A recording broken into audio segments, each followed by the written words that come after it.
आज का हमारा जो टॉपिक है वो क्या है? राज्य पुनर्गठन आयोग। ठीक है, ये जो आयोग है इससे बहुत बार प्रश्न पूछे जाते हैं।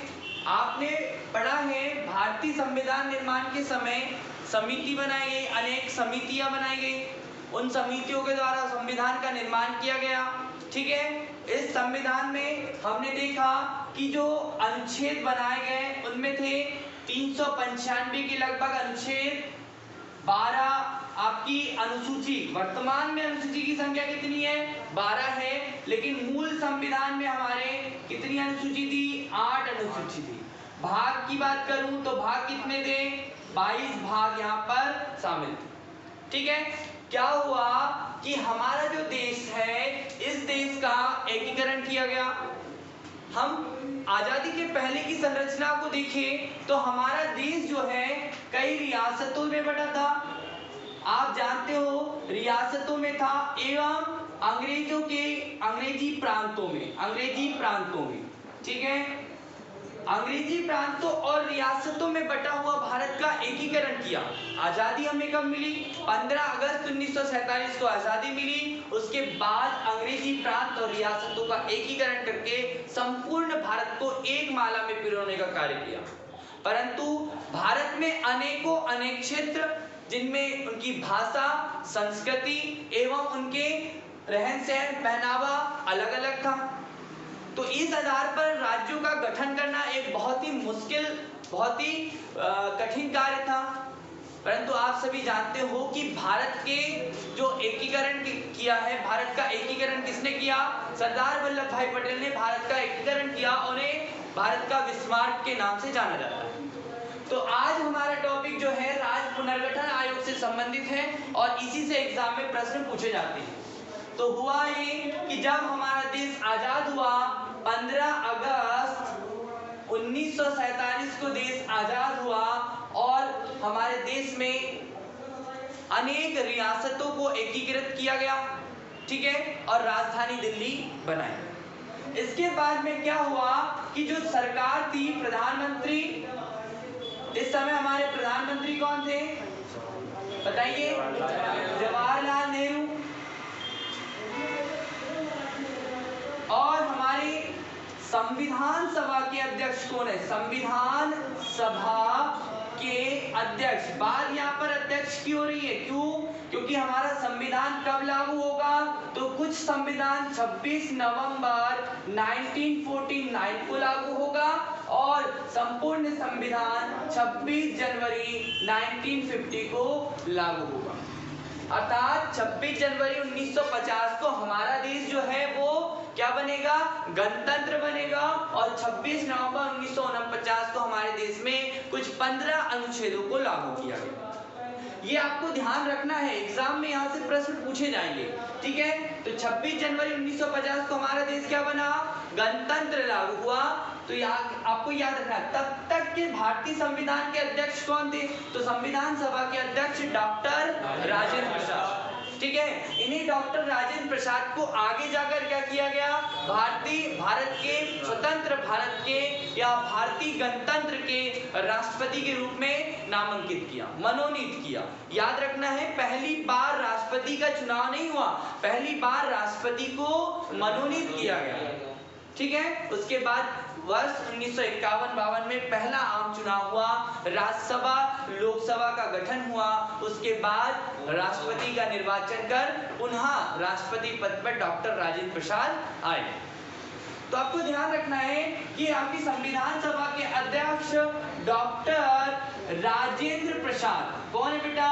डॉक्टर राजेंद्र प्रसाद द्वारा एक कमेटी गठित की गई। उस कमेटी का नाम है धर कमेटी। धर कमेटी, ये जो धर कमेटी है ये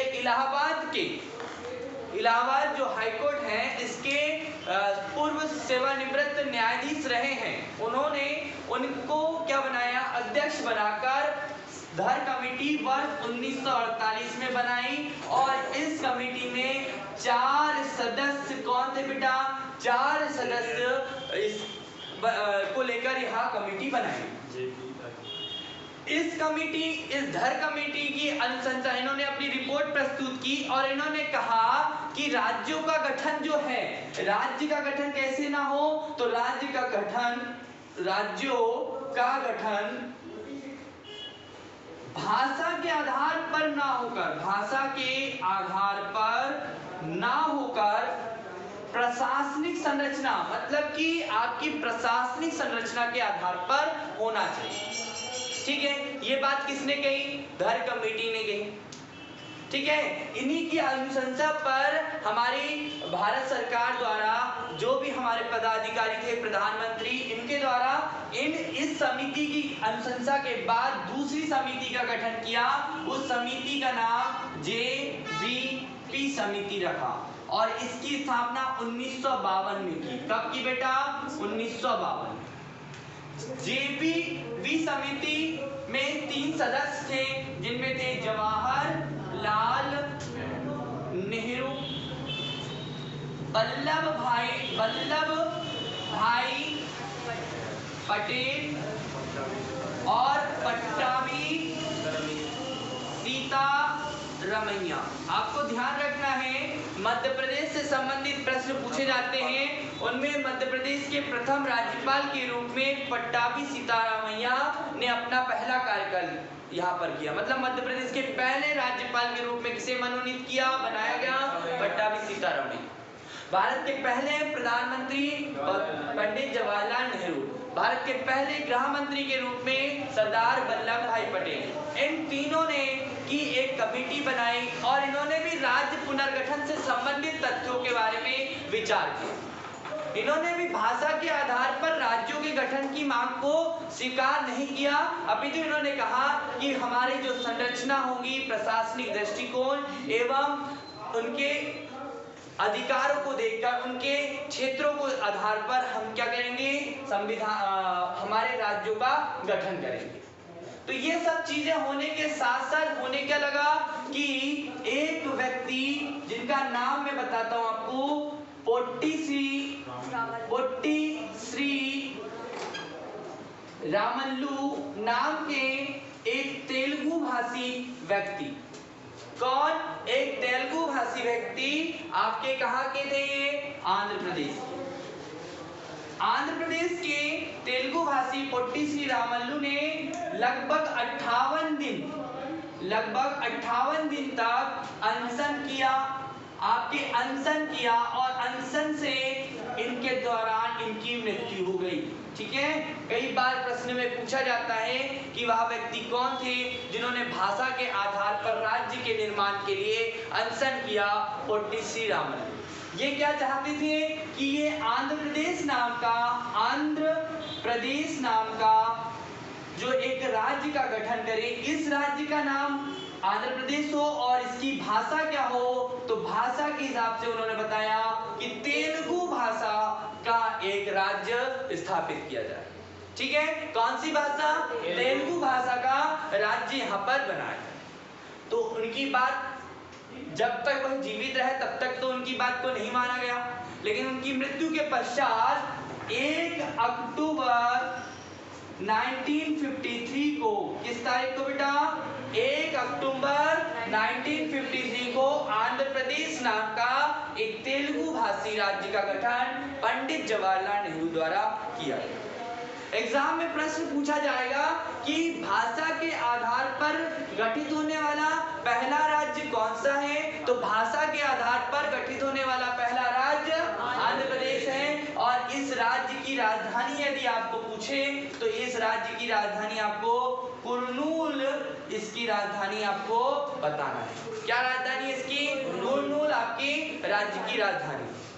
ठीक है, अब क्या होने लगा कि जब आंध्र प्रदेश भाषा के आधार पर राज्य का गठन हुआ, उसके बाद अनेक दूसरे राज्यों ने भी भाषा के आधार पर राज्यों के गठन की मांग करने लगे।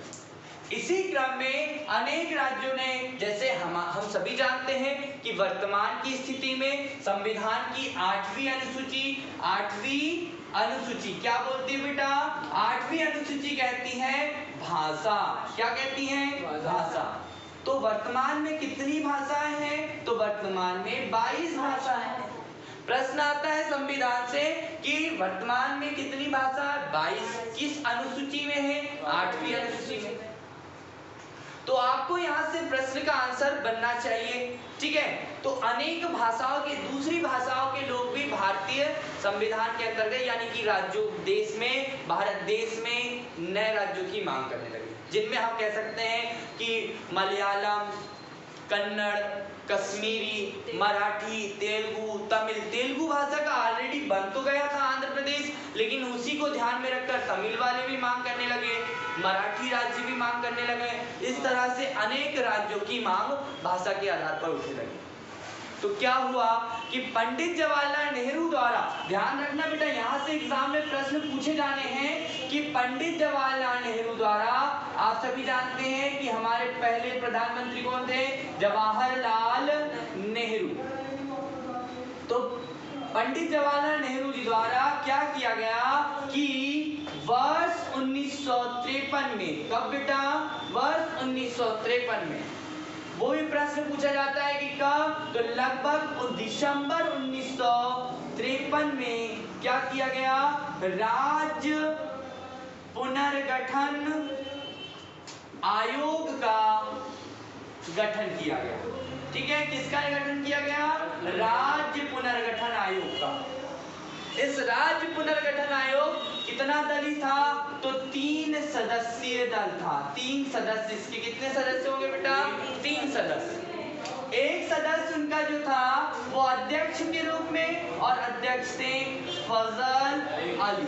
कौन था बेटा, फजल अली इसके अध्यक्ष बनाए। सदस्यों के रूप में यदि मैं देखूं, बताऊं आपको, तो एक थे के.एम. पणिकर, ये भी सरदार के.एम. पणिकर थे, और एक था हृदयनाथ कुंजरू। ये आपको थोड़ा सा ध्यान रखना है। तो ये 3 सदस्यीय दल ने लगभग 1955, जुलाई 1955 के लगभग में अपनी रिपोर्ट प्रस्तुत की है। इन्होंने भी भाषा के आधार पर राज्यों के गठन की मांग को स्वीकार न करते हुए इन्होंने कहा कि यह भी एक राज्य बनाया जाए, भारत में अनेक राज्य बनाए जाए। इनकी सिफारिश थी 16 राज्य और 3 केंद्र शासित प्रदेश। किसकी सिफारिश थी, इन राज्य पुनर्गठन आयोग की सिफारिश थी 16 राज्य एवं कितने बेटा, 3 केंद्र शासित प्रदेश बनाए जाए। ऐसी बात किसने कही, राज्य पुनर्गठन आयोग के इन 3 सदस्यों के दल ने। लेकिन भारत सरकार द्वारा कितने राज्य, तो एक अधिनियम लाया, 7वां संविधान संशोधन। क्या हो रहा था, आपको ये भी ध्यान रखना पड़ेगा कि क्या होता है संविधान संशोधन। तो भारतीय संविधान, आप सभी ध्यान रखिएगा कि संविधान में पहला संविधान संशोधन कब हुआ, तो वर्ष 1951 में हुआ। संविधान संशोधन की प्रक्रिया आपको याद रखना है। संविधान संशोधन कब होता है बेटा, तो आर्टिकल कौन सा है, 368। आर्टिकल 368 के अंतर्गत संविधान में संशोधन किया जाता है। और ये संविधान में संशोधन की प्रक्रिया हमारे द्वारा कहां से ली गई है, तो हमारे द्वारा यह संविधान संशोधन की प्रक्रिया दक्षिण अफ्रीका से, ठीक है। तो इस संविधान संशोधन के अंतर्गत 7वां संविधान संशोधन हुआ। कौन सा हुआ बेटा, 7वां संविधान संशोधन। और इस 7वें संविधान संशोधन के तहत कब हुआ, 1956 में, ठीक है। और इस संविधान संशोधन के अंतर्गत भारत सरकार द्वारा क्या किया गया, 14 राज्य एवं 6 केंद्र शासित प्रदेशों का निर्माण किया गया। कितने राज्य, 14 राज्यों और 6 केंद्र शासित प्रदेशों का निर्माण किया। एग्जाम में यही से प्रश्न आ रहा है, ठीक है। आपको ध्यान रखना है कि सिफारिश कितने राज्यों की 16 राज्यों की, और कितने राज्य आए, 3 केंद्र। विद्या समझ में आ रहा है। और अगला क्या कि यहाँ पर 14 राज्य और 6 केंद्र शासित प्रदेशों के निर्माण की यहाँ पर बात की जा रही है, ठीक है। आपके लिए नया हो सकता है, ओके। ये राज्य पुनर्गठन आयोग से एक प्रश्न एग्जाम में पूछा जाता है। प्रश्न होता है यानी कि कभी वो आपकी राज्य पुनर्गठन आयोग के सदस्यों के नाम पूछ लेते हैं, राज्य पुनर्गठन आयोग की सिफारिश के नाम पूछ लेते हैं, साथ में वे पूछते हैं कि राज्य पुनर्गठन आयोग के लिए कितनी समितियों का निर्माण किया गया, जिनमें हमने पहली बताई धर समिति जिसमें 4 सदस्य थे, और निर्माण कब बताया मैंने 1948 में। फिर JVP समिति के बारे में बताया जो 1952 में, और ये फिर 1953 में राज्य पुनर्गठन आयोग। ठीक है, तो इस आधार पर हमने बताया कि 14 राज्य एवं 6 केंद्र शासित प्रदेश बनाए। इनमें कुछ प्रमुख राज्यों के नाम मैं बता देता हूं, आपको याद रखिएगा। जैसे जिसमें हम मध्य प्रदेश, महाराष्ट्र का बंबई राज्य, मध्य प्रदेश, बंबई, राजस्थान, तमिलनाडु, केरला, तमिलनाडु नहीं था उस समय, मैसूर और मद्रास। मैसूर मतलब कर्नाटक माने कर्नाटक, और मद्रास माने अभी फिलहाल में तमिलनाडु। तो मैसूर, मद्रास, केरल, ठीक है, 3 ये हो गए। बंबई 4, मध्य प्रदेश जिसे हम 1 नवंबर 1956 को बताते हैं कि मध्य प्रदेश का गठन हुआ। ऐसे ही उत्तर प्रदेश राज्य हो गया, बिहार राज्य हो गया, कश्मीर हो गया। इस तरह से अनेक राज्यों का निर्माण किया। ठीक है, अनेक राज्यों में, वही दिल्ली भी है, यानी कि 14 राज्य और 6 केंद्र शासित प्रदेशों का निर्माण। ठीक है, तो आपको यहाँ से प्रश्न बनेगा, प्रश्न पूछा जाएगा। मैंने अभी आपको राज्य पुनर्गठन आयोग से संबंधित प्रश्न बताए। क्या होता है कि अब प्रश्न होंगे कि मुंबई, उस समय मुंबई तत्कालीन राज्य था, है ना, वर्तमान में वो क्या है, महाराष्ट्र नाम हो गया है। तो इस बंबई राज्य में से 2 राज्यों का गठन हुआ। एक कब हुआ, 1960 में ही गुजरात और महाराष्ट्र 2 राज्यों का निर्माण। तो एग्जाम में यहाँ से प्रश्न पूछा जाता है। क्या हुआ था बेटा, आप सभी जानते हैं कि पूरे इंडिया पर, आपके इंडिया पर शासन केवल अंग्रेजों ने नहीं किया बेटा, किसने किया, तो अन्य लोग भी थे जिनमें पुर्तगाली थे। जो ये पुर्तगाली है, ये पुर्तगाली कौन थे, सबसे पहले भारत में यदि कोई आए हैं तो वो कौन है, पुर्तगाली। वास्को डी गामा नाम का यात्री 1498 में कालीकट, वही केरल के तट, मालाबार तट पर कोई व्यक्ति आता है। ठीक है, और ये यहाँ के हुआ भारत को देखता है, जमुनीन राजा के शासनकाल में आता है, व्यापार संबंधित कुछ अनुमति प्राप्त करता है, और भारत में सबसे पहले आकर व्यापारी के रूप में पुर्तगाली रहने लगे। लेकिन यही पुर्तगाली भारत से सबसे लास्ट में गए। आपको ध्यान रखना है कि जो पुर्तगाली सबसे पहले 1498 में आए थे, वही पुर्तगाली आपके 1961 में भारत छूट सके। ठीक है, वो आपका नाम है गोवा, जो आपका एक राज्य है, उसे वो छोड़ कर गए। यहाँ पर डच भी थे, फ्रांसीसी भी थे। फ्रांसीसी जैसे कि हम जानते हैं कि पांडिचेरी जो है भारत में 1954 में शामिल किया। आपसे प्रश्न कभी भी पूछा जा सकता है, पांडिचेरी जो है केंद्र शासित प्रदेश, इसको कब शामिल किया, तो वर्ष 1954 में पांडिचेरी को शामिल किया। अर्थात ये फ्रांसीसी कंपनियां थी, फ्रांसीसी स्थान थे। ठीक है, तो आपको यहाँ से प्रश्न बनेंगे फ्रांसीसी में, जैसे कि पांडिचेरी, यनम, कराईकल, माहे, चंद्रनगर। मैंने 5 कॉलोनी बताई है, जिनमें मैंने बताया पहले पांडिचेरी, यनम, कराईकल, माहे और चंद्रनगर, ये फ्रांसीसी कॉलोनी हुआ करती। ठीक है, तो आपको ध्यान रखना है। समझ में आया आपको? चलिए, तो मैंने आपके आज का टॉपिक जो है हमारा इंपॉर्टेंट है राज्य पुनर्गठन आयोग, और इस राज्य पुनर्गठन आयोग का गठन वर्ष 1953 में किया गया, दिसंबर 1953 में, और इसके 3 सदस्य थे। फजल अली इसके अध्यक्ष थे, हृदयनाथ कुंजरू और KM पनिकर इसके सदस्य थे। ये 14 राज्य और 6 केंद्र शासित प्रदेशों का निर्माण इन्हीं राज्य पुनर्गठन आयोग की सिफारिश पर भारत सरकार द्वारा किया, जिनमें हम पढ़ते हैं कि जो मध्य प्रदेश है, इस मध्य प्रदेश का निर्माण जो है क्या हुआ, 1 नवंबर 1956 को राज्य पुनर्गठन आयोग की सिफारिश पर ही किया गया।